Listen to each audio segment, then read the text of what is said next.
Hello, hello,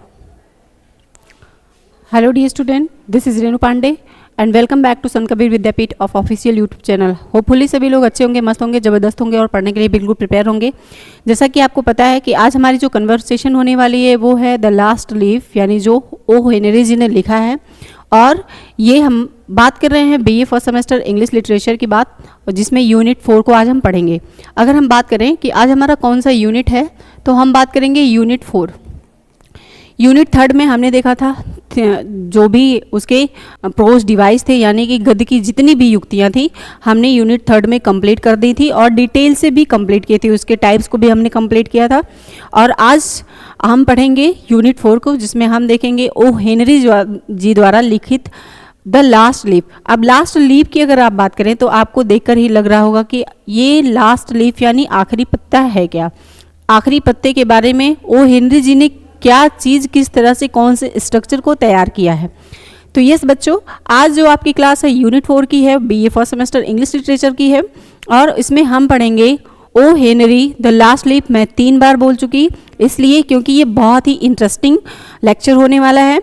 और अगर हम बात करें ओ हेनरी जी की तो हम देखेंगे कि ओ हेनरी जी जो हमारे थे वो लास्ट लीफ की पहली बुक लिखे थे इंग्लिश लिटरेचर में. द लास्ट लीफ की यानी कि जो प्रोज की बुक है उसमें इन्होंने अपनी पहली बुक लिखी थी.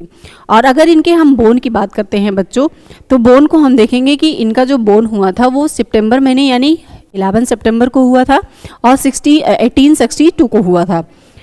तो अगर हम बोन की बात करते हैं तो हमें देखने को मिलता है कि जो ओ हेनरी जी का बोन था वो 11 सितंबर 1862 को हुआ था. और किस जगह पे हुआ था तो हम बात करेंगे कि ग्रीन बोरो, जो नॉर्थ का कैरोलिना में स्थित है. अगर हम इनके डेथ की बात करें बच्चों, तो डेथ में हम देखेंगे कि जून महीने में यानी कि 5 जून को इनका डेथ हुआ था. कौन से ईयर्स में हुआ था तो उसको भी हम डिस्कस कर लेते हैं. यानी कि अगर हम डेथ की बात करते हैं तो हम देखते हैं कि 1910 में 5 जून को इनकी डेथ हुई थी. और कौन से सिटी में हुई थी तो सिटी की भी बात कर लेंगे कि न्यूयॉर्क सिटी थी. चलो, ये तो हो गई ओ हेनरी की बात. इनके हम बोन और डेथ के बारे में डिस्कस कर लिया और हमने देखा कि द लास्ट लीफ इनकी ओ हेनरी जी की फर्स्ट बुक थी. जैसे कि आप यहाँ पे देख पा रहे होंगे, ये जो ग्रेट राइटर आपको देख रहे हैं, है ना, ये हैं ओ हेनरी जी. और हमने इनके बोन को बताया और इनके डेथ को भी बताया कि इसमें इन्वेंशन किया गया है, ये सारी चीज़ें. चलिए, और ये अगर मतलब हम कहानी की बात करें कि कौन से दशक की है तो 2019 है ना, 2019 दशक की बात हो रही है, जैसा कि आप यहाँ देख पा रहे हैं. अब ये तो बात हो गई. अब हम चलिए आपको लेके चलते हैं कुछ एक ऐसी जगह पे जहाँ पे 3 कैरेक्टर होते हैं. इस लास्ट लीफ यानी अंतिम पत्ते की कहानी कैसे शुरुआत होती है, किस तरह से शुरुआत होती है, वहाँ पे हम आपको लेकर चलते हैं. तो अगर हम कैरेक्टर की बात करें तो हमें 3 कैरेक्टर मिलेंगे, है ना. 3 कैरेक्टर मिलेंगे, सू, जॉनसी और बेहरमैन. अब सू और जॉनसी ये दोनों फ्रेंड कैसे बनती हैं और ये बेहरमैन कौन था, तो बेहरमैन के बारे में मैंने थोड़ा सा बहुत लिखा है कि ये बहुत ओल्डर पेंटर होता है जो 60 एज का होता है. इसको अपने खुद के बनाए हुए पेंटिंग पे खुद ही भरोसा नहीं रहता है. तो अगर आपको इसमें से कुछ भी चीज़ें स्क्रीनशॉट वगैरह लेना है तो ले सकते हैं. बाकी अब हम देखेंगे इसके स्टार्टअप स्टोरी को. तो चलिए शुरू करते हैं हम. ये जो जॉनसी रहती है ये यंग आर्टिस्ट रहती है और ये कैलिफोर्निया से बिलोंग करती है. तो चलो बच्चों, अब हम स्टार्ट करेंगे अपने कुछ इस सेशन को और कुछ इस तरह से. तो जैसा कि आप देख पा रहे हैं कि जो लास्ट लीफ है यानी कि अंतिम पत्ता है, वो यहाँ पे आप देख भी पा रहे हो कि लास्ट लीफ का क्या मतलब है, अंतिम पत्ता. तो अंतिम पत्ते की कहानी किस तरह से शुरू हुई, किस वजह से शुरू हुई और इस समरी का नाम, इस स्टोरी का नाम, इस प्रोज का नाम लास्ट लीफ ही क्यों दिया गया. तो बच्चों, कहानी को शुरू करने से पहले हम आपको थोड़ी सी लास्ट लीफ की समरी के बारे में बताएंगे कि इसकी कहानी कैसे शुरू होती है और किस पे आके द एंडिंग इसकी हो जाती है.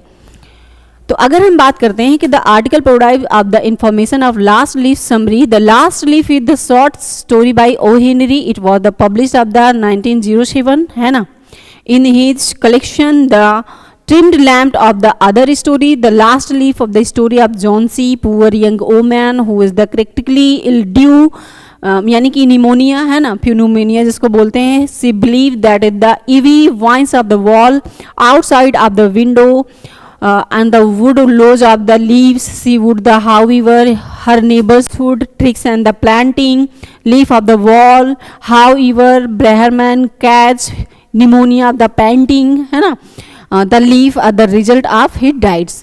यानी कहने का मतलब है कि बेहरमैन जो थे, जो 60 एज के पेंटर्स थे, ओल्डर पेंटर्स थे, उन्होंने जॉन्सी के लिए एक ग्रीन पत्ते का यानी हरे पत्ते का पेंट करके पेड़ पे लगाए थे, जिसकी वजह से जॉन्सी बच गई थी. ये बहुत शॉर्ट फॉर्म है, यानी कि बहुत छोटे से समरी में इसको बताया गया है, लेकिन इसको भी हम डिटेल से पढ़ने वाले हैं. तो ये जो निमोनिया की बात हुई है, ये निमोनिया हुआ था जॉन्सी को. जॉन्सी जो थी, जॉन्सी को निमोनिया हुआ था और बेहरमैन क्या किए थे, एक पत्ते को यानी एक हरे पत्ते को, कुछ पत्ता ऐसे था, अगर हम पत्ते की बात करें तो पत्ता कुछ इसी तरीके से रहा होगा, ये पत्ता ऐसे था और इस पे क्या कर दिया था इन्होंने, किनारे किनारे से कुछ येलो कलर का ऐसा डिज़ाइन तैयार किया था और बीच में सारे कलर जो थे वो सारे कलर येलो कलर के ही थे. तो ये सारी बातें हो गई. उसके बाद हम देखेंगे, उसके बाद अगर हम बात करते हैं तो हम देखेंगे कि बेहरमैन ने उस ग्रीन पत्ते की वजह से ही बचाया किसको, जॉन्सी को, जॉन्सी को बचाया. अब हम आगे की समरी को तैयार करते हैं और देखते हैं. इतना तो आपको समझ में आ ही गया होगा, इतना तो आपको समझ में आ गया होगा कि आखिर द लास्ट लीफ का मीन्स क्या है और किस तरीके से. तो अब कहानी सुनते हैं. कहानी को हम देखते हैं कि जो हमने बताया आपको कि एक सू नाम की लेडी थी, एक जॉन्सी नाम की लेडी थी. हमने आपको 3 कैरेक्टर बताया ना, एक सू थी, दूसरी सी की फ्रेंड जॉन्सी थी, जॉन्सी, और तीसरे आपके जो कैरेक्टर थे वो बेहरमैन थे, बेहरमैन. अब बेहरमैन और सू और ये जॉन्सी, ये तीनों इस लास्ट लीफ में क्या क्या रोल अदा किए. सबसे पहले स्टार्ट जहाँ से स्टोरी होती है, ये सू जाती है एक होटल में, है ना, और होटल में जॉन्सी से मुलाकात होती है. फिर ये कहती है कि हम आए हैं ग्रीनविच में. ग्रीनविच एक विलेज होता है, वहाँ पे कहती है मुझे एक फ्लैट की ज़रूरत है. तो जॉन्सी भी बोलती है कि यार मुझे भी एक फ्लैट की ज़रूरत है जिसमें मुझे रहना है और मुझे अपनी पेंटिंग का वर्क करना है. तो सू भी इसी बात को बोलती है जो ये बोलती है, और ये जो बोलती है वो सू को बोलती है, यानी कि दोनों की जो कन्वर्सेशन होती है वो काफ़ी आपस में मिलती जुलती है. पहली बात तो इन लोगों का ये मैचिंग हुआ. फिर ये सू बताई इससे कि मैं एक पेंटर हूँ, तो जॉन्सी भी बताती है कि मैं भी एक पेंटर हूँ. दोनों की ये भी बॉन्डिंग अच्छी हुई, दोनों पेंटर थी, ये भी मिल गया. ये लोग खोजते खाते उसी होटल में बातचीत करते, जो भी नाश्ता वगैरह करना था किए. फिर ये पहुँचे ग्रीनविच विलेज में. ग्रीनविच जब विलेज में पहुँचे, ग्रीनविच विलेज में पहुँचकर इनको 3 मंजिले का एक घर दिखाई दिया. यहाँ पे गए और इनको रूम लक बाई चांस एकदम लास्ट फ्लोर पे यानी कि तीसरे मंजिले पे ही मिला. ये दोनों उसी में शिफ्ट हो गई और लक बाई चांस वहाँ इनकी मुलाकात हुई बेहरमैन से. जब बेहरमैन से मुलाकात हुई तो वो भी पेंटर ही निकला, लेकिन वो बहुत ज़्यादा ओल्डर पेंटर था, उसकी अपने बनाए हुए पेंटिंग पे खुद ही भरोसा नहीं था. तो ये कहानी यहाँ तक हो गई. अब आगे हम जब बात करेंगे तो हम देखते हैं कुछ इस तरह से बातें आगे बढ़ती हैं. मतलब विंटर नाइट यानी कि ठंडक का मौसम था. ठंडक का मौसम आया जब, तो अचानक से जॉन्सी को निमोनिया हो गया. और फिर सू ने क्या किया, जबकि उसकी दोस्त थी, महिला मित्र थी, तो उसने क्या किया, डॉक्टर को बुलाया. डॉक्टर ने जब उसका चेकअप किया तो बताया कि जॉन्सी को निमोनिया हो गया है और इसकी देखरेख बहुत ज़्यादा करनी पड़ेगी. सू ने अपनी पूरी क्या ही ताकत लगाई और उसकी देखरेख में जुट गई. जब वो जुट गई फिर वो जाके मतलब बेहरमैन से मिलती रहती थी कि मेरी दोस्त बहुत बीमार है, मैं अपना पेंटिंग का वर्क नहीं कर पा रही हूँ, और बहुत सारी चीज़ों को उसने बताया बेहरमैन से. और जहाँ पे जॉन्सी रहती थी, जॉन्सी आप देख रहे होंगे, जहाँ पे जॉन्सी रहती थी वहीं उसके दरवाजे के बगल यानी जहाँ जिस रूम में रहती वहाँ खिड़की लगा था, उसी खिड़की से देखा तो वहाँ पे एक पेड़ था और उस पेड़ पर ठंडक के मौसम में आपको पता ही है कि पत्तियाँ नीचे गिरती रहती हैं। तो जब पत्तियाँ गिरती रहती थी तो उसको ऐसा मन में लग गया कि जैसे जैसे पेड़ की पत्तियाँ गिर रही हैं वैसे वैसे ही मेरी भी क्या है, मृत्यु नज़दीक आ रही है, मेरे समीप आ रही है, कुछ इस तरह से। तो जॉन्सी क्या है, अपने जीने की इच्छा को खो दी, मतलब खो चुकी थी कि अब मुझे नहीं जीना है, जिस जिस तरह से पत्तियां गिरेंगी उस तरीके से मैं भी मर जाऊंगी। अचानक एक दिन रात में इतनी तेज आंधी आई, इतनी तेज आंधी आई कि पेड़ की बहुत ज़्यादा पत्तियां, मतलब 100% का 80% पत्तियां क्या हुआ, पेड़ से गिर चुकी थी। अब ये बहुत ज़्यादा निराश हुई। फिर अगले दिन डॉक्टर आए, उन्होंने सू से कहा कि जॉन्सी के हेल्थ में कोई भी ऐसा दिख नहीं रहा है कि उसकी जीने की शक्ति बची हुई है। जब आदमी अंदर से जीने की शक्ति को खो देता है, मतलब वो खुद ही नहीं जीना चाहता है, तो डॉक्टर उसको क्या करते, मतलब बचा भी नहीं सकते हैं। जब आदमी खुद जीना चाहता है तो दवाओं का भी भरपूर क्या है, मात्रा में सहायता मिलता है। तो जॉन्सी क्या है, ये जीना ही नहीं चाहती थी। इसके माइंड में ऐसा सेटअप हो गया था कि जैसे जैसे पेड़ की पत्तियां गिरेंगी वैसे वैसे इसकी भी आयु क्या है, मृत्यु मतलब नज़दीक आ रही है, आयु घट रही है। एक दिन तो बारिश आई थी, आंधी आई थी, है ना, तो क्या हुआ कि पत्तियां गिर गई 80% जब पत्तियां गिर चुकी, फिर उसके अगली रात में ही फिर से आंधी आया, फिर से बारिश हुई और केवल एक पत्ती बची, पेड़ पर केवल एक पत्ती बची। उस दिन क्या किया, सू ने मतलब खिड़की को नहीं खोला। तो जॉन्सी ने बोला कि मतलब उसकी दोस्त थी तो बोली कि सू क्या है कि तुम खिड़की को खोलो, मुझे उस पत्ते को देखना है, आखिर वो गिरा कि नहीं, अगर वो गिर गया होगा तो मैं भी जीवित नहीं बचूंगी। तो फिर ये शू जो है ये डांटती है, ये इसको डांटती है जॉन्सी, क्योंकि बिल्कुल ये गलत है, मैं खिड़की को नहीं खोलूंगी, तुम उसको देकर आखिर ऐसे अपने मन में ऐसी भावना क्यों लेके आ रही हो कि तुम नहीं जीवित रहोगी, ये सारी बकवास की बातें हैं, फालतू की बातें हैं। लेकिन फिर भी ये नहीं मानती है और इसके ना मानने के कारण ही फिर कुछ दिन बीत जाते हैं, कुछ दिन बीतते हैं, पत्ती वैसी की वैसी लगी रहती है।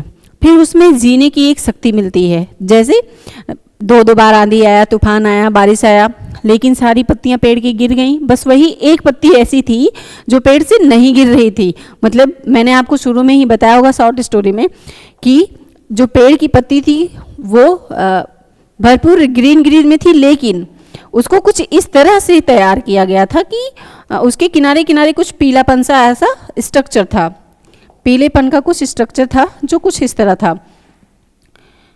अब फिर सू जाती है और किससे मिलती है, बेहरमैन से मिलती है। वो बोलती है कि जॉन्सी तो जीना ही नहीं चाहती, लेकिन अब उसके अंदर कुछ जीने की आशा आई है।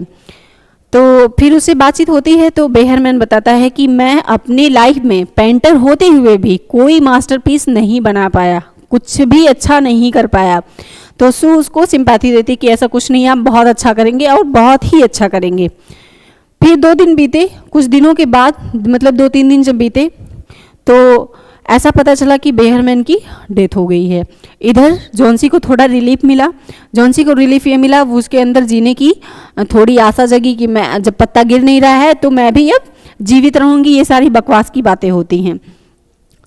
लेकिन जब ये पता चला कि बेहरमैन की अचानक मृत्यु हो गई, मृत्यु पर दोनों गई, और उसने अपने एक पुस्तक में एक लेटर राइटिंग किया, उसमें उसने ये लिखा था कि ये जो पत्ता है, यानी कि जो पेड़ पे एक पत्ती सिंगल बची थी, उसको उसने इतने अच्छे से स्ट्रक्चर में तैयार किया था, इतने अच्छे से बनाया था, बिल्कुल कलरफुल पेंटिंग में, कि लग ही नहीं रहा था कि ये ओरिजिनल पत्ता नहीं है।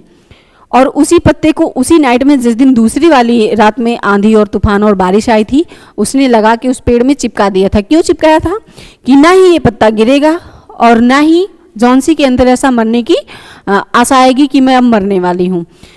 और यही जो पत्ता बचा ग्रीन वाला लास्ट में, वही क्या हो गया, बेहरमैन का मास्टर ऑफ पीस बन गया। मास्टर ऑफ पीस यानी कि मास्टर ऑफ पीस क्यों बना, क्योंकि उसने इतने अच्छे से उसका स्ट्रक्चर तैयार किया, इतनी अच्छी पत्ती बनाया, इतने अच्छे से डिजाइन किया और उस पेड़ पे जाके चिपका दिया। ना तो वो गिर रहा था, जिसकी वजह से जॉन्सी की जान बच गई, उसके अंदर जीने की इच्छा आ गई, भले ही बेहरमैन जो है वो मर गया। तो बेहरमैन मर गया, लेकिन जॉन्सी जो है वो है बच गई। जॉन्सी क्या है, बच गई। तो कहानी से समझ में ये आया कि बेहरमैन का मास्टरपीस हरा पत्ता बना और जॉन सी उसी पत्ते को दे करके जी रही थी, लेकिन उसके मन से क्या है, उसके अंतरात्मा से मरने की इच्छा शक्ति भी खत्म हो गई कि मुझे अब नहीं मरना है, मैं जीना चाहती हूँ, जीवन में कुछ करना चाहती हूँ। तो बच्चों कहानी यही थी कि लास्ट लीफ वाली कहानी यहीं पे आपकी जो है वो समाप्त हो जाती है। मैंने जितनी भी बातें आपको बताई ये सारी चीज़ें इसमें इंक्लूडेड हैं। आप इसको या पैराग्राफ वाइज पढ़ सकते हैं या ऐसे ही पढ़ सकते हैं। तो आप लोग कमेंट सेशन में ज़रूर बताएंगे कि ये जो समरी थी लास्ट लीफ की वो कैसी लगी आपको। ओ हेनरी जी द्वारा लिखित बेहरमैन ने कितना अच्छा मास्टरपीस तैयार किया था। आप भी अपनी लाइफ में कुछ अच्छा करिए, है ना, और किसी को जीवन दान दीजिए। तो आज की क्लास बस यहीं तक बच्चों, फिर मिलेंगे हम एक अच्छे प्रोज स्टाइल के बारे में लेकर के, एक अच्छे राइटर के द्वारा लिखित प्रोज स्टाइल को लेकर के। तब तक के लिए bye bye, thanks for watching this video, best of luck.